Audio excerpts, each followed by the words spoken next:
In this video, I will share a complete map guide about Istanbul to visit, try, and tips to apply. Istanbul is divided to two regions mainly and many districts, but mainly there are four that are popularly known for tourists. The regions are the European side, which is mostly what the tourists target, and the Asian side, which is more about locals, but both have different attractive places to visit and enjoy. The European side is known mostly for the Fateh district, but there are other districts that include good places for shopping and cafes, restaurants, as well as resorts. But mainly the Fateh includes the core of Istanbul, the Sultan Ahmed area, where you will see the history and old architecture that relates to the Ottoman Empire, such as the Sultan Ahmed Square, which includes the Hagia Sophia, the Blue Mosque, the Misri Bazaar and the Grand Bazaar, the Topkapi Palace Museum, and many other museums. You will also notice different mosques and old buildings that have been built since the Ottoman Empire. In the Sultan Ahmed, you will notice a beautiful and antique, narrow streets as you walk by the residential areas.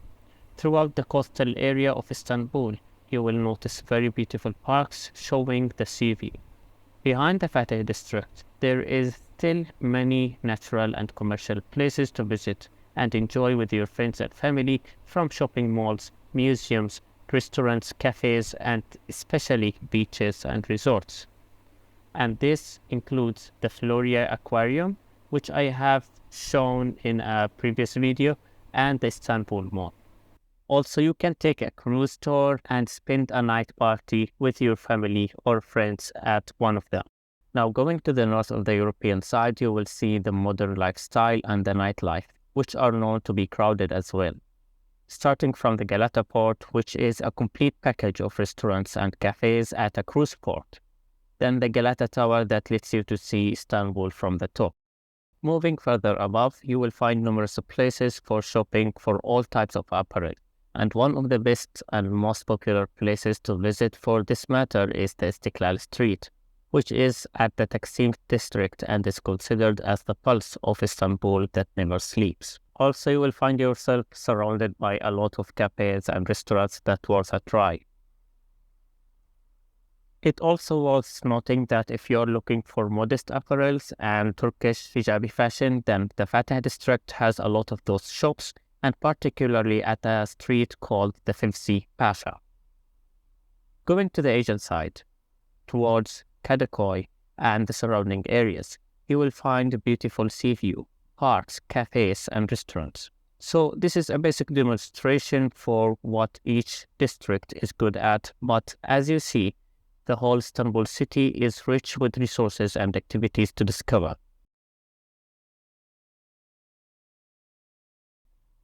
In my opinion, there isn't a special place that I would recommend, as I noticed delicious food is in different areas, unlike somewhat people recommend that Taqsim or Kadikoy has better food than Fateh, for example.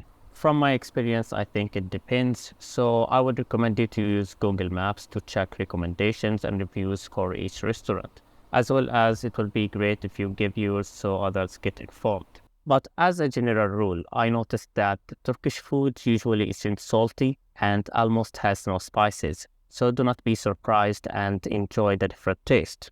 Now, when it comes to the Turkish food menu, the Turkish cuisine is rich, and some of the list that I would recommend is doner, börek, Turkish kebab, especially the Adana kebab, baklava, and Turkish delights. Also, do not forget to taste the Aryan, which is simply a yogurt juice that is known in different cultures as lassi or shanina in the Middle East. For transportation, if you don't want to spend much and would like to discover the city walking, then you can use the public transport from metro buses, subway, and ferries. I will provide a URL in the description below that can tell you more about the public transportation, so you can choose your plan carefully. For the private transportation, or if you have a family, then you can use taxis, but I would recommend using transportation services like Taxi, which is the Turkish Uber type. Also, you can use the Uber app, which is also supported in Turkey for taxis and big vans as well. There are also offices that provide van taxis that are paid per hour or per day. They are a bit expensive, but it is the best option if you are looking for ease.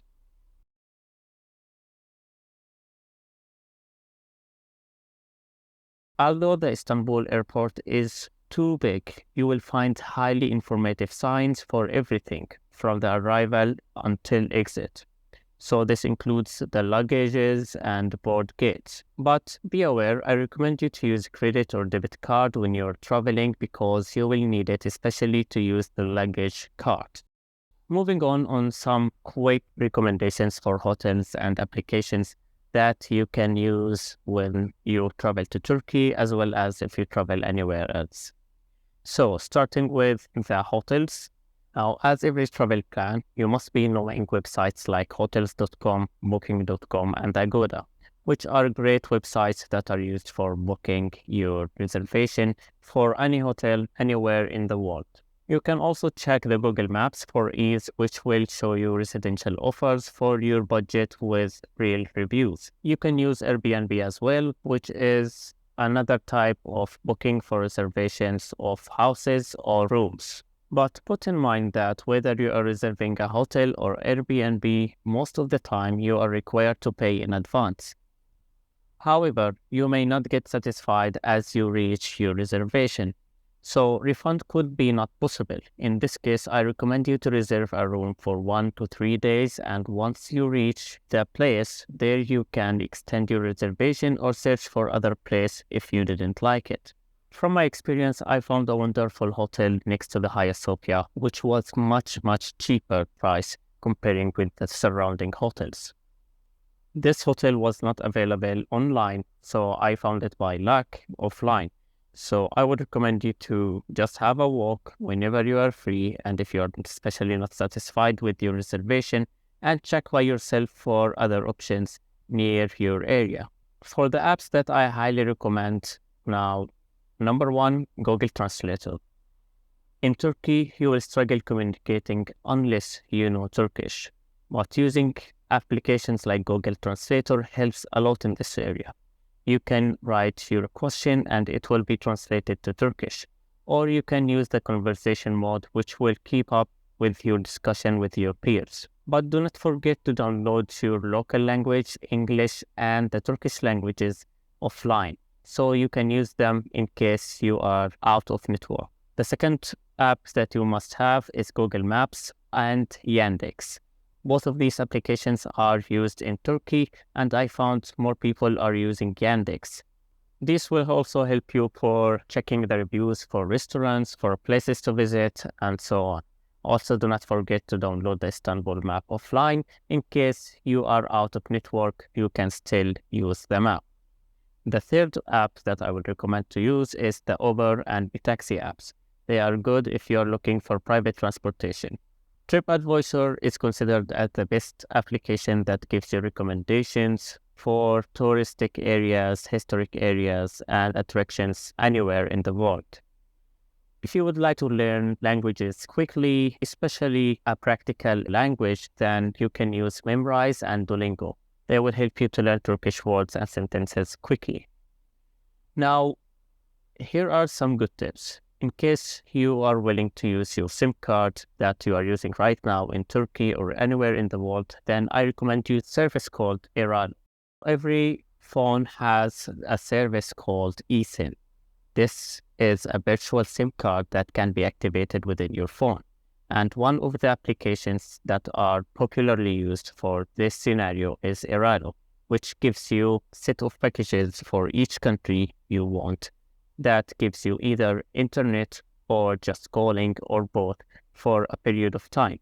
Of course, you will pay for it, but it will give you a lot of ease. So you can use your phone number, you can use the internet, you can call people even if you are out of your local country. Also, do not forget to turn on the roaming from your phone, which will help you to use your SIM card from other countries. But it is best to use this service only when your local cellular service provides packages that support the roaming, so you don't lose balance quickly. Now, a summary for the things that I recommend you to do or not to do in Turkey.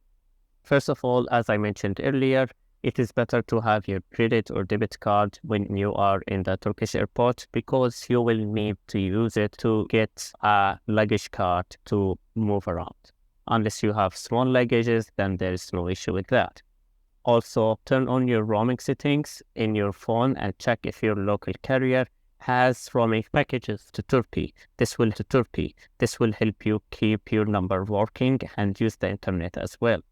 Now, do not buy SIM card from the airport because there is a very huge difference in the cost between the airport and other local shops. And last but not least, do not exchange money in the airport, and if you have to do so, then convert a little amount because you will lose a noticeable amount due to the rate difference comparing to the standard rates in the country. Now, this is all for Istanbul. My Turkey series has finished. See you soon with other series in another place from a new perspective. Don't forget to visit the AbraPrints shop, which provides wall-hanging canvases of the best shots I took during my tours. Different sizes and worldwide shipping available. The link is provided in the description below. Peace.